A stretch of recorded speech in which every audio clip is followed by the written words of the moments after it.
It was 11:47 p.m., and Elena's apartment on the outskirts of Warsaw was steeped in silence. The 15-story concrete tower, with its cracked gray walls and hallways reeking of damp and old carpet glue, felt like a relic frozen in time. Elena, a 28-year-old freelance translator, slouched on her worn couch, the glow of her laptop illuminating her face. Fresh off a breakup, this 12th-floor apartment, its windows overlooking another concrete block across a narrow alley, had become her sanctuary of solitude. Warsaw's sky was always gray, and tonight, heavy clouds choked the stars. "Just sleep, Elena," she muttered. "Tomorrow's another day." But as she rose to turn off the lights, a cold, nagging feeling, like a finger tracing her neck, stopped her. Her nightly ritual was simple: switch off the apartment's lights, pull back the living room curtain, and glance at the building across the alley. Only 4 square windows, set in a 4-story block, ever met her gaze. Always dark, always silent, as if no one lived there. Tonight, though, when she drew the curtain, her breath caught. There was a 5th window, right in the middle of the concrete wall, where no window should be. It glowed with a sickly yellow light, like from an old bulb, and behind the glass, a human shadow stood, motionless. Elena blinked and pinched herself. "My eyes are tired," she whispered. But the window was still there, a narrow, slightly crooked rectangle, as if hastily carved into the wall. The shadow didn't move. No head, no hands, just a vague shape, its face hidden by the yellow glow. Her pulse raced. She grabbed her phone and snapped a photo, but when she checked, the image showed only the usual 4 windows. The 5th was gone, as if only her eyes could see it. She went to bed but dreamed of a faceless man behind glass, staring. Come morning, with puffy eyes, she brewed coffee and checked the online blueprint of the opposite building. 4 floors, 4 windows. No mention of 5th. She even asked the building manager. The old man frowned. "That block's been empty for years. Extra window. You're mistaken." Elena said nothing, but deep down, she knew she wasn't. The second night, at 12:15, she pulled the curtain again. The 5th window was still there. Same yellow light, same shadow. But now, the shadow tilted slightly, as if its head had turned toward her. Elena held her breath. She felt invisible eyes boring through her from behind the glass. She grabbed her phone, but again, the photo showed only 4 windows. With trembling hands, she opened her own window and leaned out. Warsaw's icy wind stung her face, but no extra window marred the opposite wall. Just cracked, filthy concrete. By the 3rd night, Elena couldn't lie to herself anymore. At 1:03 a.m., when she parted the curtain, the shadow was still there, but now a hand pressed against the glass. Long, crooked fingers like spider legs clung to the pane, as if waiting for her to come closer. The yellow light flickered, like a bulb about to die. Elena's heart pounded. She grabbed a pen and paper, trying to sketch the window. Crooked rectangle, yellow glow, hand. But when she looked, the paper held only chaotic scribbles, as if her hand couldn't draw it right. She ran to the hallway and rang her neighbor's bell. An elderly woman opened the door, scowling. "Midnight? What's wrong?" Elena, voice shaking, explained. The woman shook her head. "That building's empty. It's your imagination. Go sleep." But when Elena returned, her apartment door was ajar. She was certain she'd locked it. Heart racing, she stepped inside. Nothing seemed out of place, but a strange smell hung in the air, like rusted metal or dry blood. The 4th night, Elena vowed not to look at the window. She turned off the lights, left the curtain closed, and hid in her bedroom. But at 2:46 a.m., a soft tap came from the living room window, like a nail scraping glass. Elena froze. Another tap. Her heart thundered. Hands trembling, she grabbed a kitchen knife and crept toward the living room. The curtain swayed in a draft, but the window was shut. Nothing was there, just darkness. She exhaled and turned back to her bedroom. But when she flicked on the light, her breath stopped. The man from the fifth window was there. In her room, a tall, gaunt figure with hunched shoulders standing dead center. His face was shadowed, but his gleaming eyes reflected the lamp's light. He didn't move, didn't speak. Elena screamed and hurled the knife, but he vanished, as if he'd never been there. She ran to the door, but the lock jammed. She pounded and shouted, but the hallway stayed silent. When she turned back, a fresh scratch marred her bedroom wall. A crooked line, like the shape of the fifth window. Elena finally got the door open and spent the night in the hallway, knife in hand. When she returned at dawn, her apartment seemed normal. No scratch, no smell. But as she went to make coffee, her heart sank. On the kitchen wall, a new window had appeared. A crooked rectangle, just like the fifth window, glowing with that same sickly yellow light. Elena approached, hand shaking. Behind the glass, she saw herself, but not herself. Not her eyes. A crooked smile, like it belonged to a stranger. When she blinked, the image vanished, but the window stayed. Elena doesn't sleep anymore. Every night, in the silence, that yellow glow spills from her kitchen wall, and she feels that smile watching her, from the wall, from within her.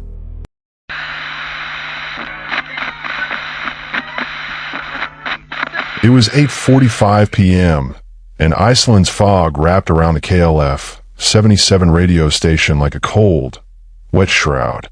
Eric, a 35-year-old sound engineer from Norway, stood by his beat-up van, his backpack stuffed with microphones and recorders slung over his shoulder.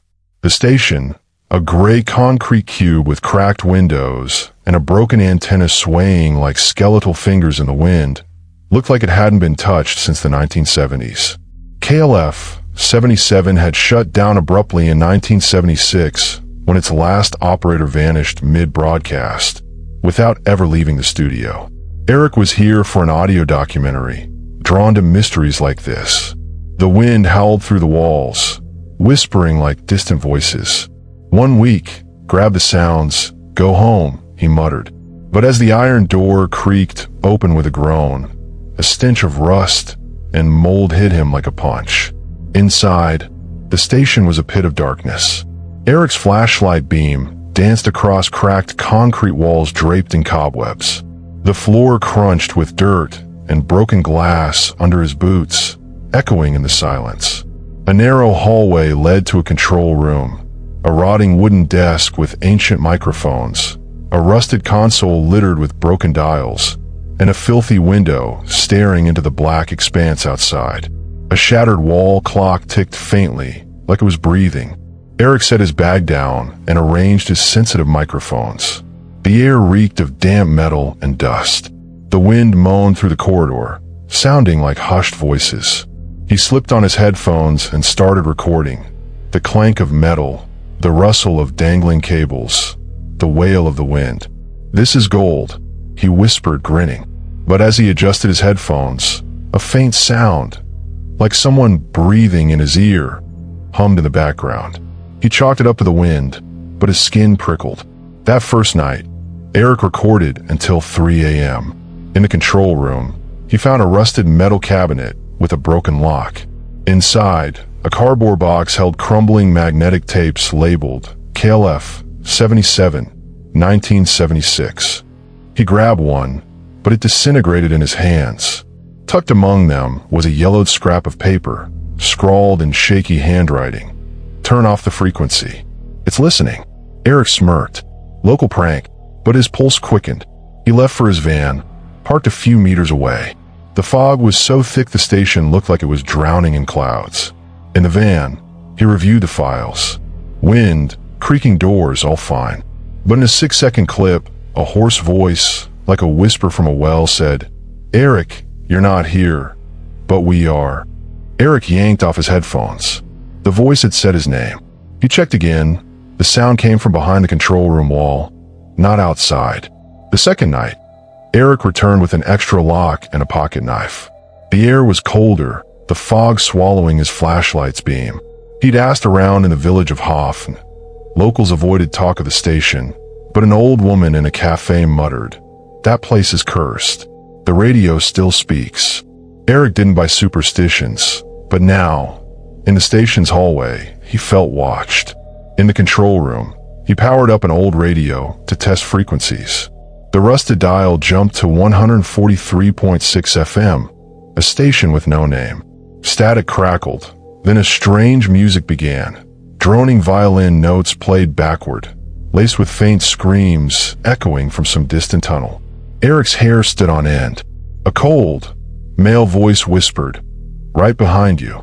He spun, sweeping his flashlight across the empty room. Nothing. But when he turned back, a disconnected microphone cable, which he swore was on the desk, was now coiled around his chair like a noose. Eric's breath hitched. He tore the cable away and switched off the radio. The third night, Eric went deeper. In the hallway, he found a metal door he hadn't noticed before. It took force to open. A spiral staircase plunged into a basement. Cold air and the stench of sewage wafted up. Eric descended, heart pounding. At the bottom, a small room held a broken desk, an ancient speaker, and walls scarred with deep scratches, as if clawed by nails. On the desk, a tattered notebook lay open, its pages torn.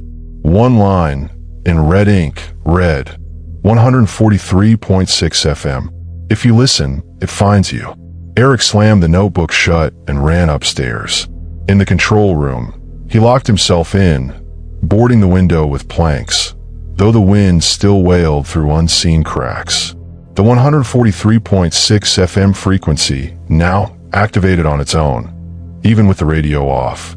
The backward music returned, but now words were clearer. "Eric, why did you come?" Eric shouted. "Enough. Who are you?" Static answered.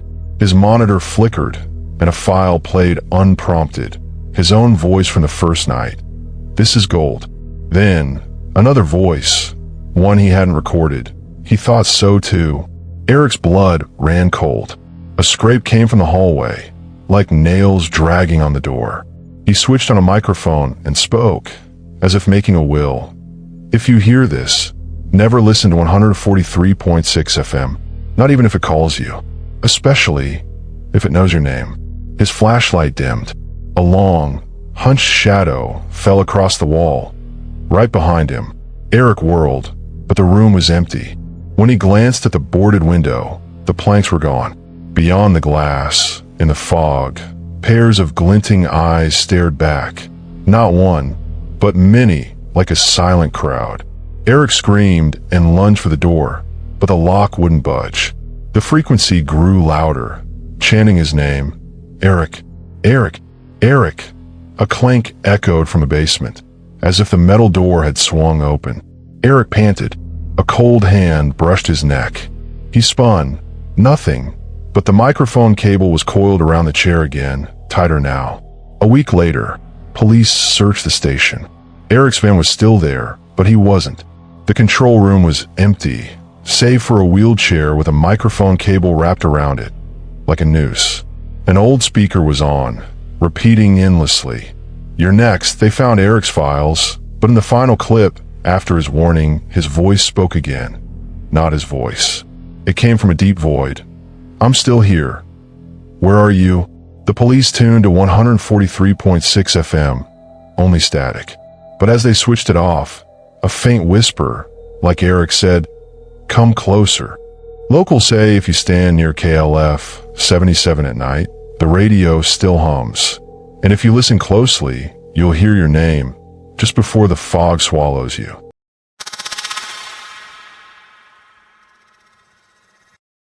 It was 11:15 p.m., and the old student dormitory in Tokyo was quieter than a forgotten graveyard.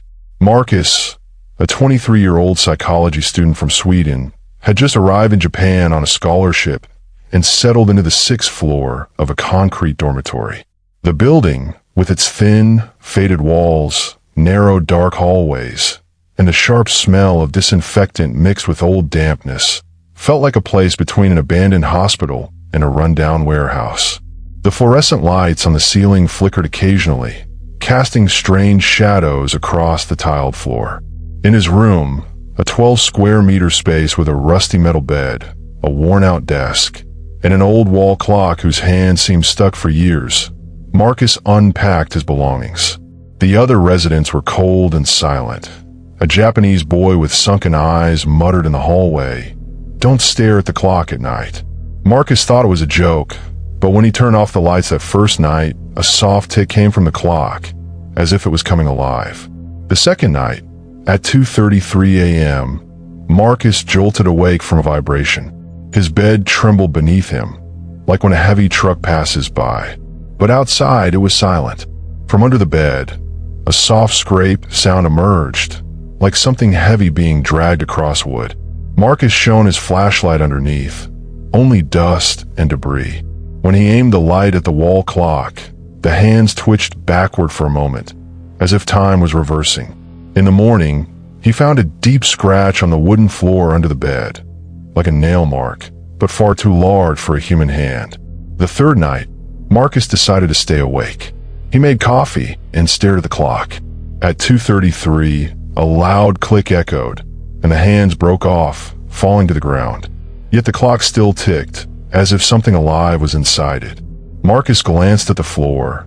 The scratches had multiplied, as if something big beneath was clawing with its nails. A rancid smell, like rotting meat left under the bed, filled the room. In the hallway, a resident girl with long hair and a pale face said coldly, "Don't break the floor, they'll come up." Before Marcus could ask, she vanished.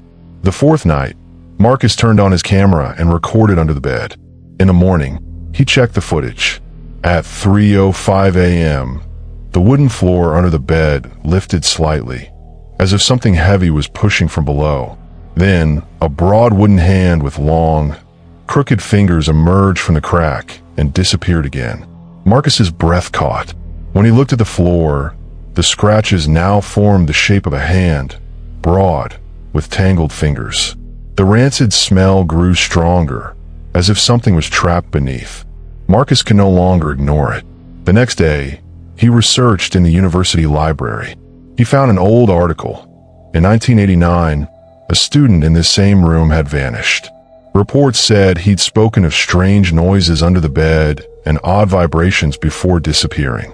Marcus asked the dormitory manager, a middle-aged woman with a blank expression, "What's under this room?" She stared and said, "Some places are hollow underneath, and they're hungry." The fifth night, Marcus felt his bed sinking. A loud scrape came from under the floor, and the bed was suddenly dragged toward the wall. He looked at the floor. The cracks had widened, and another wooden hand, this time covered in dirt, emerged. Marcus recoiled. The wall clock now ticked faster, and the fallen hands on the ground began spinning, as if destroying time. A horrific stench, like old carrion, engulfed the room. He opened the door, but the hallway was empty. All the doors were locked. The sixth night, Marcus decided to escape. He grabbed his belongings, but as he approached the bed, a violent tremor hit, and the floor splintered. From the gap, another broad wooden hand emerged, this time with a wrist made of wooden soil. Marcus screamed and pounded on the door, but it wouldn't budge. The clock let out a loud click, and the hands vanished. The floor was now fully broken, and a shapeless black mass rose from below. Not human, not a shadow, just a heavy form with wooden hands that seemed to fill the room. Marcus ran to the corner, but the mass crawled toward him. A wooden hand wrapped around his wrist, and the light went out. The next morning, police arrived. A resident had reported hearing a crash. Marcus's room was empty. Only the broken bed stood in the center, with a deep pit in the floor filled with dirt and debris. The wall clock still ticked, but its hands were gone. Marcus's belongings remained, but he was nowhere to be found. A few days later, a new student moved into the same room. That first night, his bed trembled, and from under the floor, a soft scrape emerged, this time with a fresh scratch.